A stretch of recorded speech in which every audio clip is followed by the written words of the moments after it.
আজকে সেই ভাইরাল ভাইয়ের সাথে দেখা হলো, মানে আজ এদিকে ঘুরতে এসলাম, ভাইয়ের দিকে ঘুরতে এসেছে, টুকটাক ভিডিও করা ছিল, তা ভাইয়ের সাথে আলাপ হলো।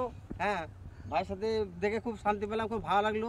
তা ভাইয়ের সাথে দেখে একটু গল্প করতে আসলাম, ভাইয়ের সাথে সাক্ষাৎ করলাম। তো বন্ধুরা দেখতেই পাচ্ছ এগুলো সব আমার ভাই, ঠিক আছে, মানে পাশের গ্রামই বাড়ি। তো ভাইদের কি করে কন্টেন্ট বানাও, ঠিক আছে, কমিটি কন্টেন্ট করে, ঠিক আছে। আর পেজের নাম হচ্ছে এমডি হজরত, ইউটিউব চ্যানেলও আছে, পেজও আছে। তো বন্ধুরা খুবই কষ্টের সহকারে কাজ করে, ঠিক আছে, দেখতে পাচ্ছ 4 টিম, আরও মনে হয় হয়তো মানুষ আছে, ঠিক আছে। তো খুবই ভালো ভিডিও বানায়, আমি শুনলাম এই ভাইগুলো আমার দেখে, ঠিক আছে। তো সবাইকে কিন্তু সাপোর্ট করতেই হবে এইসব ভাইগুলো। তো বন্ধুরা ছোট থেকে কিন্তু বড় হয়, ঠিক আছে, যদি সাপোর্ট করো তাহলে এই ভাইগুলো উঠে পড়বে, ঠিক আছে। তো সবাই খুবই কষ্ট সহকারে কাজ করে। তো বন্ধুরা সাপোর্ট অবশ্যই করতে হবে। আর এই ভাইগুলো কিন্তু আরও মানুষকে সাপোর্ট করবে, যে সবাই সাপোর্ট করবে এই ভাইগুলো সাপোর্ট করবে তেমন নাই, ঠিক আছে। সবাই সবাইকে সাপোর্ট করবে, তারপরেই কিন্তু সেই মানুষটা উপরে উঠবে, ঠিক আছে। তো সবাই সবাইকে সাপোর্ট করবে, আর তোমরা একদম 100% দাও নিজের, ইনশাল্লাহ মানুষজন পছন্দ করবে, ঠিক আছে। বল না যে মানুষ তোমার পাশে আছে, ঠিক আছে। এই ভাইগুলোদের মানুষ সবাই পাশে থাকবে ইনশাল্লাহ, ঠিক আছে। তো সবাই লাইক করে দেবে ভিডিওটা, যারা আমাকে চেনো অবশ্যই লাইক করবে।